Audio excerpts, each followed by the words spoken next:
Good day and welcome to the dining room table. United Nations Security Council, Palestine's representative speaks. Please subscribe, like, and share. So here is the United Nations Security Council holding a vote regarding the Middle East, and a representative from Palestine will be giving a statement. Now, the vote did not pass. The United States voted against it, so it was vetoed and it did not get to pass. But here is the Palestine's representative. Give the floor to the permanent observer of the Observer State of Palestine. Mr. President, this is the moment of truth. This is a turning point in history, and it is beyond regrettable.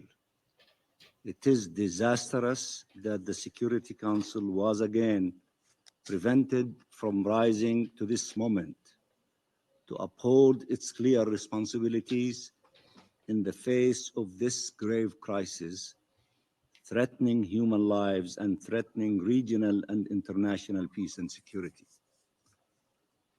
Millions of Palestinian lives hang in the balance.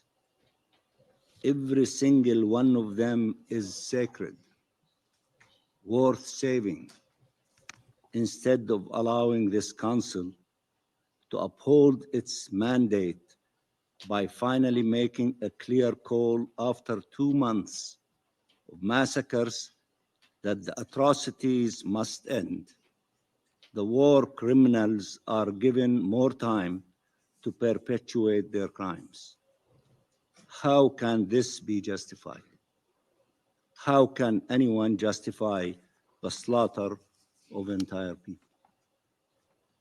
Those who were advocating for a prolonged of the assault on the one hand, while also pleading against the commission of atrocity on the other hand, should be convinced by now that the prolongation of this war obviously implies the continued commission of atrocities, the loss of more innocent lives, more destruction. They are inherently linked. This is the way Israel conducts its war, through atrocities. Hundreds of people will be killed by this time tomorrow, then hundreds more, and then thousands. Children will be killed, orphaned, wounded, disabled for life, not by mistake, but by design, because the killers have no regard whatsoever for Palestinian life, from the cradle to the grave and beyond.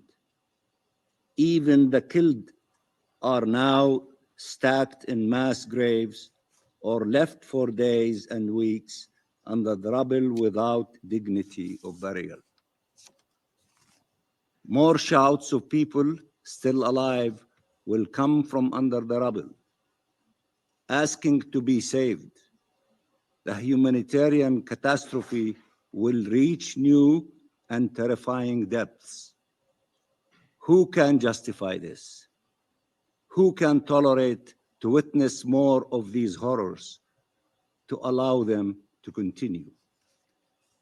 2.3 million Palestinians are paying with their lives the price for double standards, bias, racism, Israeli exceptionalism, and supremacy.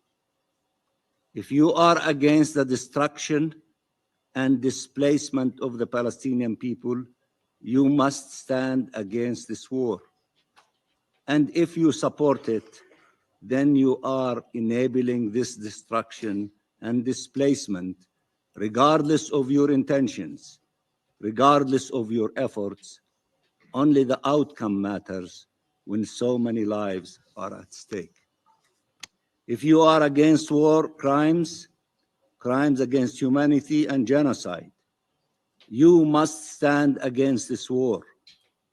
And if you support it, you are enabling war crimes, crimes against humanity and genocide, regardless of your intentions and regardless of your efforts.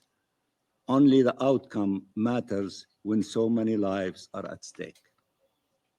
Finally, let me thank the 100 countries because the numbers increased since my brother from United Arab Emirates referred to this issue. Let me say again, let me thank the 100 countries who, in less than a day's time, rallied to co-sponsor the draft resolution, and to thank the members of the Security Council who have voted in favor of the resolution with courage and a sense of humanity and human decency. All of you, the 13 of you, including you, Mr. President. We will spare no effort, together with all states who have taken a clear and principled stance with the Secretary General, with civil society, and with peoples around the world who are with us in solidarity to put an end to the slaughter of our people. We will exert every effort to hold those responsible accountable. We will never relent in our efforts to uphold international law, nor will we ever relent in defending the rights of our people and defending our just cause. What is happening these days will have a decisive impact on the fate of our region, understanding and perception of every country, and relations among communities, peoples, and nations around the world. This is a terrible day for the Security Council. Let me repeat, this is a terrible day for the Security Council. We reject this result and will continue resorting to every legitimate avenue to stop these abhorrent atrocities, including resuming the emergency session of the General Assembly. Ceasefire, ceasefire, save lives. Every further day means lives lost, people killed at an unprecedented pace in modern history. It means barbarism prevailing and humanity abandoned.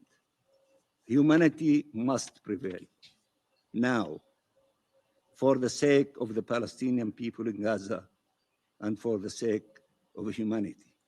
Thank you, Mr. President.